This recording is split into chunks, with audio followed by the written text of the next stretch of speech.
paninda pong seafood na bumaba pa ang presyo ng ang presyo at hindi lang po 5 piso kundi 40 pesos. Ang tahong po, ang dating presyo nito na 40 pa rin ngayon. Ang halaan po 40 pesos pa rin mula sa dating presyo nito na 40 pesos. Ang pusit na dating 180 pesos ang bawat kilo. Ngayon po yung maabot ito ng 140.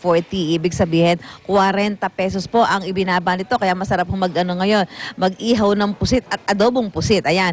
Ang hipon po na dating 260 ay medyo tumaas po ang presyo nito ng 20 pesos dahil umaabot po ito ngayon sa 280 pesos. Samantala, ang alimasag ay nananatili sa presyo nito na 200 pesos. Gayon din po ang talangka na masarap gataan ay nananatili po sa presyo nito na 100 pesos. So ayan po magandang balita dahil nga po wala pang red tide alert dito sa lungsod ng Maynila, particular dito sa San Andres Public Market. Kaya tuloy po ang bentahan ng seafood at wala pong nagiging pagtataas sa presyo nito maliban na nga lamang po dito sa pusit. Mula po rito sa San Andres Public Market, Susan Enriquez, balik sa iyo, Igan. Maraming salamat, Susan Enriquez.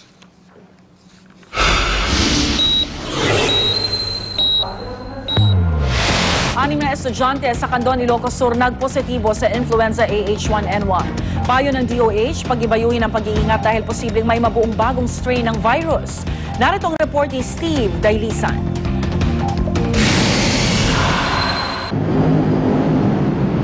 6 na elementary students sa isang paaralan sa Candon City, Ilocos Sur ang nagpositibo sa AH1N1 virus. Mataas na lagnat, pananakit ng katawan, masakit na lalamunan at problema sa pagdumi ang idinaing ng mga bata. Pero ayon sa Department of Health, ligtas na raw sila sa tiyak na kapahamakan. Katunayan, maayos na raw kondisyon ng 5 sa kanila. Ang isa, inuubo na lang. Batay sa patakaran ng DOH, hindi na kailangan pang suspindihin ang klase sa mga paaralang tatamaan ng virus. Pero masusi naman daw binabantayan ang kondisyon ng iba pang estudyanteng magpapakita ng kahalintulad na sintomas ng H1N1. Nagpakalat na rin ng libreng bakuna ang City Health Office doon. We are glad to inform you that they are all well cases now.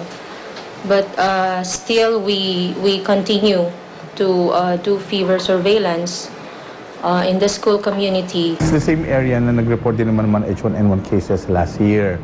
Kung titingnan kasi natin ang pattern natin itong ngayon, July, it was also in the same time last year na nag-uumpisa din dumami mga kaso natin ng H1N1. As it is talagang flu season na. Paniniguro ng DOH, walang dapat ipangamba ang publiko. Lumabas kasi sa kanilang pagsusuri na ang dating strain pa rin ng virus ang tumama sa mga estudyante. May 21, 2009 ay tala ang unang kaso ng AH1N1 sa bansa, isang 10 taong gulang na Pinoy na galing sa Amerika at Canada. April 2009, una namang may naitalang kaso ng AH1N1 sa Amerika at Mexico.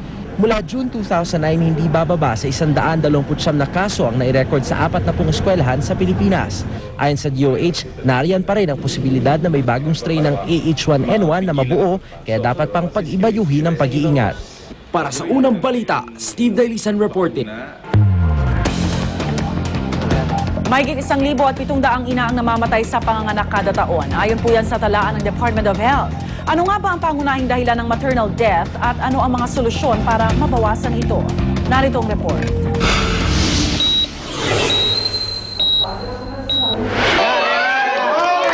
Ang pagsilang ng isang sanggol ay simbolo ng panibagong buhay.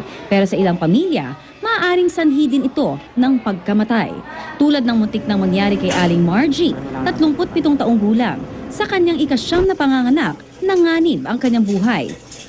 Mataas ang dugo ko noon, high blood. Umabot ako ng 240, 190. Kaya pinapili yung mga kasama ko, pinapili kung papa-CS ako, kaya ino-normal delivery ko. Babala ng doktor, kung hindi cesarean, malaki ang tsansa mamatay siya. Pero dahil sa hirap ng buhay, wala siyang nagawa. Nakipagsapalaran ako sa normal delivery. Awa ng Diyos na kayahanan ko naman. Base sa talaan ng DOH, kulang-kulang 2 milyong ina ang nanganganak sa Pilipinas kada taon. Mahigit 1,700 dito ang namamatay. Karaniwang sanhi nito, hypertension o pagtaas ng presyon. Pero ayon sa Department of Health, nararapat na pagtuunan din ng pansin ang isa pang dahilan ng maternal mortality sa bansa, ang postpartum hemorrhage.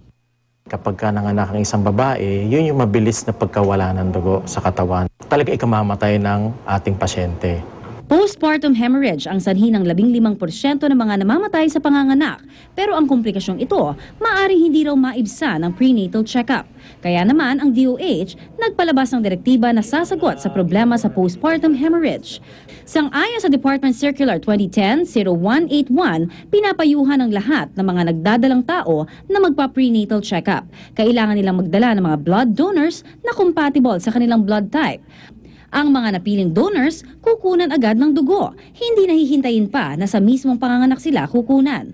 Ang mga supply ng dugo, itatago sa mga community blood bank para sa araw ng panganganak, magkakomplikasyon man o hindi, may reserbang dugo. Sa Josefa Bella Hospital, 70 ang nanganganak kada araw. Pero dahil sa kanilang isinusulong na prenatal check-up at pagre-reserba ng dugo sa mga nanganganak, nabawasan kahit na papaano ang pagkamatay ng ilang ina. So yung sa aming blood bank, sa tingin ko naman po, sapat yung aming supply. Para sa unang balita, Connie Season reporting. Amazing